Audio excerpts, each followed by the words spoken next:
Yo quiero, ante todo, recordarle a nuestros escuchas y televidentes por las diferentes cableras y por las diferentes vías, el número en cabina 809-808-6115. Ahí está. Nos gustaría que nos llamaran. ¿Eh? Por favor. Aunque usted esté cómodo ahí, muy distraído y disfrutando del programa, llámenos. Nosotros necesitamos tener la retroalimentación de su audiencia porque ese es el motivo principal por el cual estamos aquí. Y sabemos que hay una muy buena audiencia. Estuvimos revisando los números. Yo fui uno de los primeros sorprendidos y gratamente sorprendido. O sea que este espacio necesita sentir el calor de la audiencia. Y hablando de calor, es muy probable que aparte del calor producto de la situación climática, digamos, de la realidad de nuestro clima, a propósito de que hoy hay un cambio de estación, hoy comienza el otoño, por lo que dejamos atrás del verano, lo cual no significa que el calor se haya ido o se vaya a ir de golpe y porrazo, pero sí entendemos que las temperaturas seguirán, o más bien, empezarán a descender lentamente. Esperamos que este sea un fin de año con una agradable temperatura. Sabemos que el otoño tiene la característica de que empieza a refrescar y sobre todo, presenta un buen flujo de viento, brisa. El otoño trae consigo mucha brisa y por eso incluso hay ese recambio de la flora. Los árboles empiezan a cambiar las hojas, se caen todas las hojas. Hay lugares donde se pone hermosísimo porque todas esas hojas maduras en el piso, en el pavimento o en la grama, presenta un panorama bonito. Aunque después los árboles un poco secos, ¿verdad? Pero hasta eso tiene su belleza. Y como decía, hablando de calor, es posible que al margen de esta situación climática, el calor se incremente y suframos de calor porque los apagones están cambiando por sus fueros. Razones varias. Hay dos noticias que guardan cierta relación. Miren, China anuncia que deja de construir plantas a carbón. Ya China, uno de los principales constructores de plantas termocalóricas a base de carbón, ya anuncia que no construirá más plantas de carbón. Recordemos que nosotros tenemos aquí nuestra primera, digamos, la más grande, la principal planta termocalórica a base de carbón, que es Punta Catalina, o las Catalinas, son dos plantas, y que en principio fueron ofertadas por una empresa china. Recuerden que se ofertaron esas plantas por un costo llave en mano de 750 millones de dólares y fue rechazada la oferta y terminamos construyendo unas plantas que nos salieron por más de 4.000 millones de dólares. Esto es mucho dinero. Eso es mucho dinero. Pero aparte de eso, aparte de que ya China no va a construir plantas a carbón, porque una de las cosas que decía precisamente el presidente ayer en la Asamblea de Estados de la ONU, Asamblea de Naciones Unidas, era cómo los países más grandes, los mayores productores, las economías más fuertes, eran los que más agredían el medio ambiente por sus emisiones.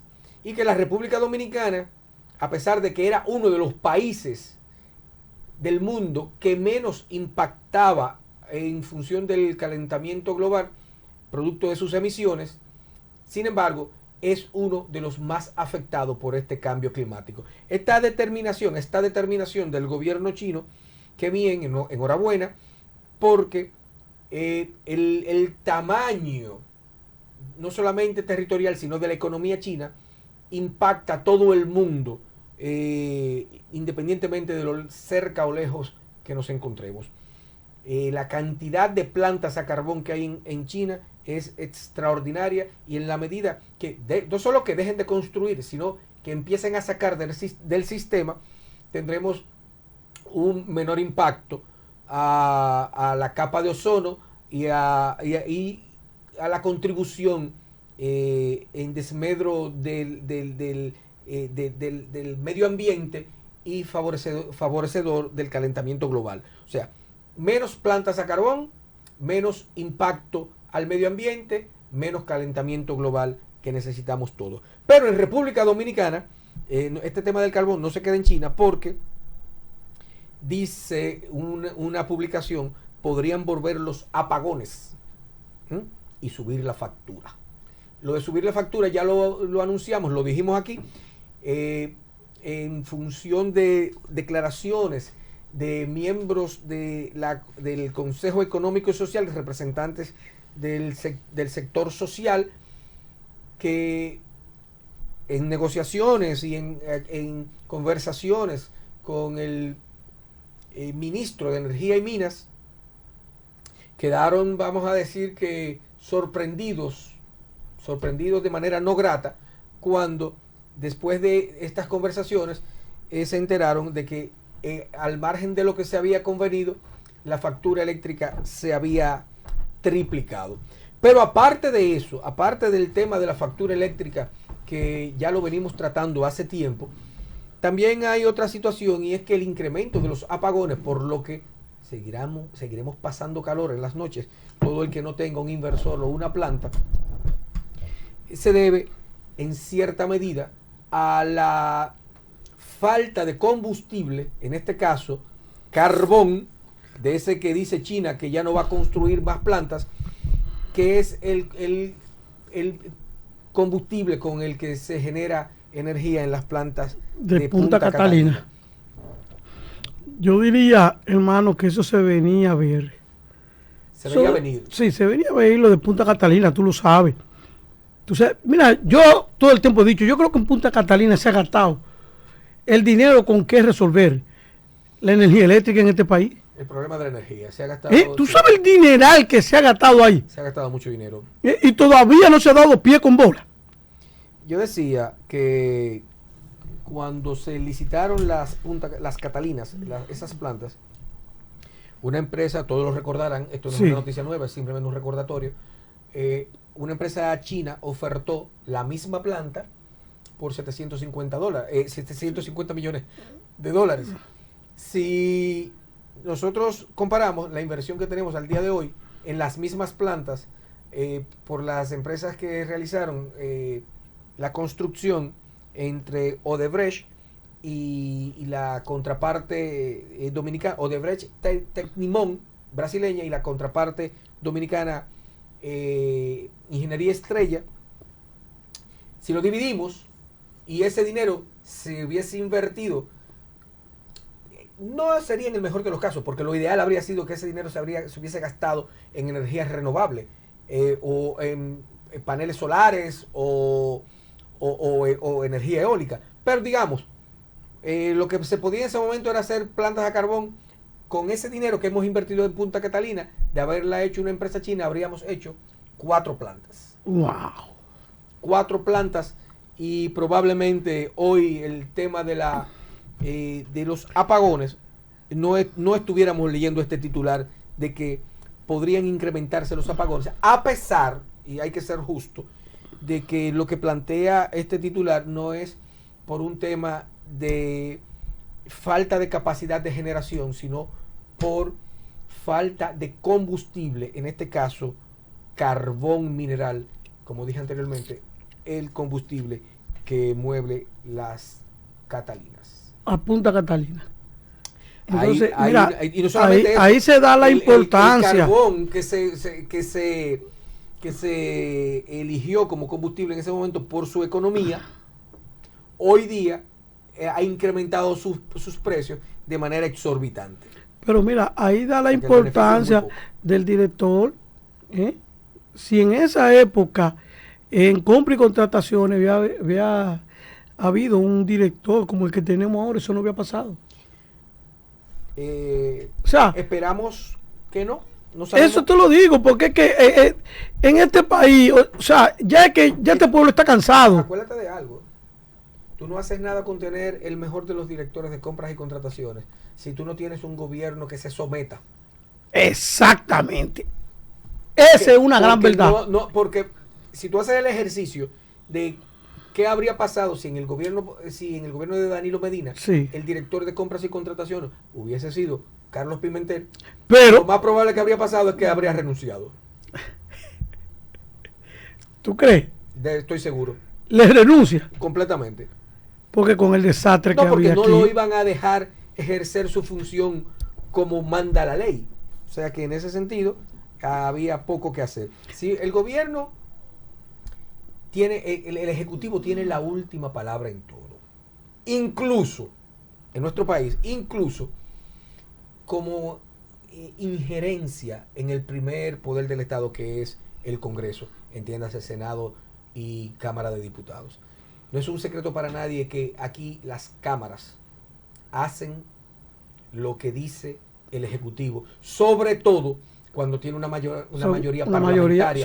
Y en el caso que no tengan mayoría parlamentaria, como pasó en la primera etapa de los gobiernos de Danilo Medina, no tenían esa mayoría de manera automática, pero sabían cómo comprarla. Y por eso tuvo un ejercicio tan destacado el señor del maletín, que dicho sea de paso, a quien se sindica o se le atribuyó ese mote de el señor del maletín en el Congreso Nacional, el empresario y lobista Ángel Rondón, hoy presentó sus últimas consideraciones y alegatos de defensa en la culminación del juicio de fondo del caso Odebrecht. Sus abogados y el señor Rondón, así como todos los acusados, se declararon inocentes y pidieron la inmediata puesta en libertad. Ellos están en libertad, o sea... Están en libertad hasta tanto se tenga una sentencia, un veredicto, una sentencia que podría ser absolutoria o... Ya terminó en el día de hoy, ¿verdad? Ya concluyó. Concluyeron en el día de hoy, bueno, ya lo que queda es que los jueces... están en deliberación. Deliberando. Me parece que podría darse en el mismo día porque una vez se retiran... No. ¿Tú crees que no? No. Eso es un caso, eso es una cuestión así de expediente. Eso hay que estudiarlo, eso duran ellos, duran sus días. No, pero no puede, no. Ellos no van a estudiar expedientes, claro, no, de ninguna manera. Claro que sí, pero dame explicártelo. Pero dame yo explicarte. Me da...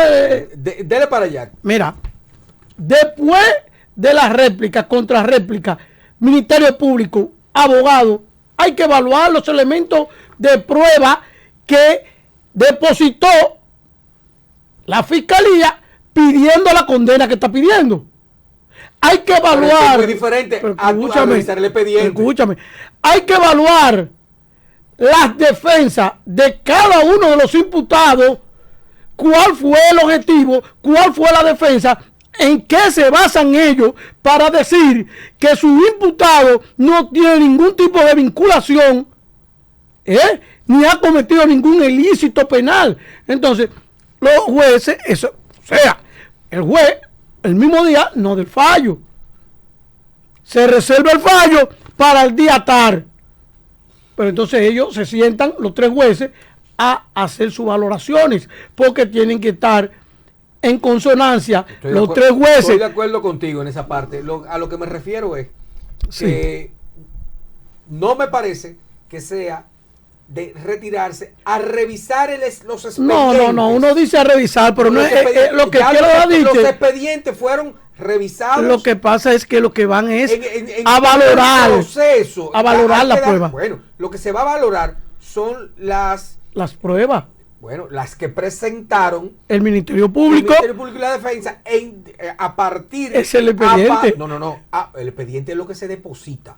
Es lo que se deposita de inicio y sobre el cual se debate. No, porque lo que escúchame, de inicio es la medida de cohesión. Ahí no te están condenando. Es una medida de cohesión donde tú estás revertido de la inocencia. Luego de la medida de cohesión, entonces viene lo que es la preliminar, que fue lo que se le conoció a ellos, donde el Ministerio Público ya hace una acusación formal con los elementos constitutivos de las pruebas. Se conoció, los jueces le dieron aquiescencia y lo mandan a juicio de fondo. Juicio de fondo. Que fue lo que transcurrió todo este periodo. Pero que es por jueces. O sea, quien conoció la medida de cohesión no conoce preliminar. Quien conoció preliminar no conoce juicio de fondo. Por tanto, claro, ellos tienen que revisar el expediente, porque ellos no lo revisaron. A ellos les llegó la acusación y luego de la acusación ellos no hacen más nada que tenerla aquí, la acusación que hizo el Ministerio Público, ¿verdad? Ministerio Público, entonces el Ministerio Público hace sus alegatos a eso que ellos presentaron en contra de esos imputados. Entonces, defensa, vamos a escuchar los alegatos, entonces vamos a ver el expediente ahora. ¿Quién tiene la razón? Eso es lo que pasa. Entonces, yo entiendo, mira, sin temor a equivocarme, que ahí va a haber una sentencia. Ah, por supuesto. Pero cuando te digo una sentencia es donde va a haber culpable.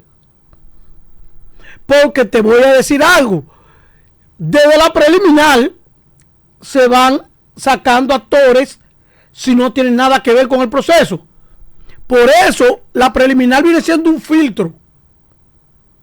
O sea, vamos a ver. Esa sí verifica. La preliminar, ok, usted está ocupando a fulano y tal, sí. Ah, pero él presentó esto y él no tiene nada que ver con esto, ok. Un no al lugar. Vamos a suponer. Bien. Y lo que mandan a juicio a fondo es porque el juez de lo preliminar entiende que usted tiene culpabilidad. Pero tiene que verlo 3 jueces, porque ella es una sola, vamos a suponer. Entonces, tienen que verte 3 jueces superiores, que son los que conocen el juicio a fondo, y ahí es que se conoce. Pero todavía le queda mucho camino por correr. Le queda la Corte otra vez, le queda la Suprema Corte de Justicia, le queda el Constitucional, diferentes instancias. Pero hay en casos que se ha dado, que usted está puesto en libertad. Yo he visto gente que ha llegado pepillado en la mañana, puesto en libertad. Y es un juicio de fondo. El tribunal dice, se condena a 10 años. Policía, expóselo. Bueno, pero señores, ustedes vieron, se la puse para que la quiliara. Se la serví huevita para que la quiliara. Y le dio bien. Oíste, esa es una realidad.